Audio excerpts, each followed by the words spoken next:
புதுக்கோட்டையில் ஆக்கிரமிப்பு செய்யப்பட்ட குளத்தை மீட்டுத் தர வேண்டும், கள்ளச்சந்தையில் மது விற்பனையை தடுக்க வேண்டும் உள்ளிட்ட கோரிக்கைகளை வலியுறுத்தி கிராம மக்கள் மாவட்ட ஆட்சியரிடம் மனு அளித்தனர். புதுக்கோட்டை மாவட்டம் கந்தர்வக்கோட்டை அருகே உள்ள கீழ கத்திரிக்காடு மோகனூர் கிராமத்தில் 75க்கும் மேற்பட்ட குடும்பத்தினர் வசித்து வருகின்றனர். இந்த பகுதியில் பல ஆண்டுகளுக்கு முன்பு 50 ஏக்கர் பரப்பளவில் விவசாய பாசனத்திற்கு பயன்படும் வகையில் குளம் ஒன்று இருந்ததாக கூறப்படுகிறது.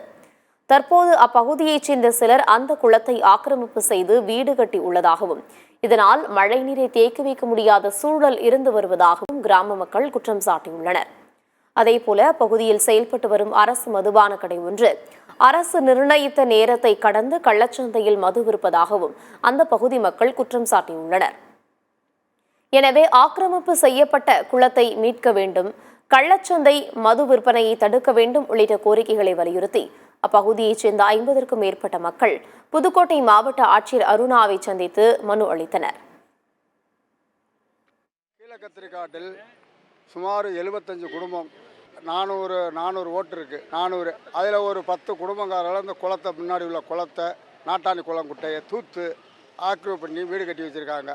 அதை கேட்டால் அகற்ற முடியாதுன்னு தலைவர் அதுக்கு உறுதுணையாக இருக்கார். மணிகன் தலைவர் சொல்கிறத கேட்குறாருல, வீட்டை தூத்து கட்டிட்டு யாராச்சும் குளம் எங்களுக்கு வெட்டி தரணும், எங்களுக்கு குளம் வேணும், எங்களுக்கு பக்கம் ஊர் அருகில் குளம், அந்த குளம் அவசியம் வேணும். அதிகாரி மனு கொடுத்து அந்த பதிலும் இல்லை. வீடு அது 2 மாதமாகவே பிரச்சனை இருக்குது. ரோடு 100 நாள் வேலையில் வெட்டி வாங்கினா வெட்ட முடியாதுட்டாங்க. இன்னொரு குளம் புதுசாக கோயிலுக்கு போய்கிட்டு, முனியன் கோயிலுக்கு போய்கிட்டு பாதை போய்கிட்டு குளத்துக்கரையில் அதையும் தேக்கி விட்டாங்க.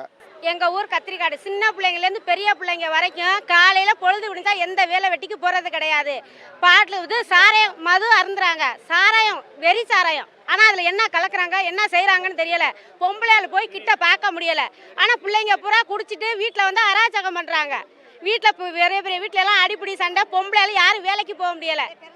அதே பிரசிடண்ட்ட சொன்னால் அதை பற்றி எனக்கு தெரியாது, அதை நாங்கள் எதுவும் செய்ய முடியாது, நீங்கள் போய் போலீஸில் சொல்லுங்கிறாங்க. போலீஸில் கதிராவட்டில் கொடுத்துருக்கோம். அவங்க லஞ்சம் வாங்கிட்டு அது வரவே இல்லை.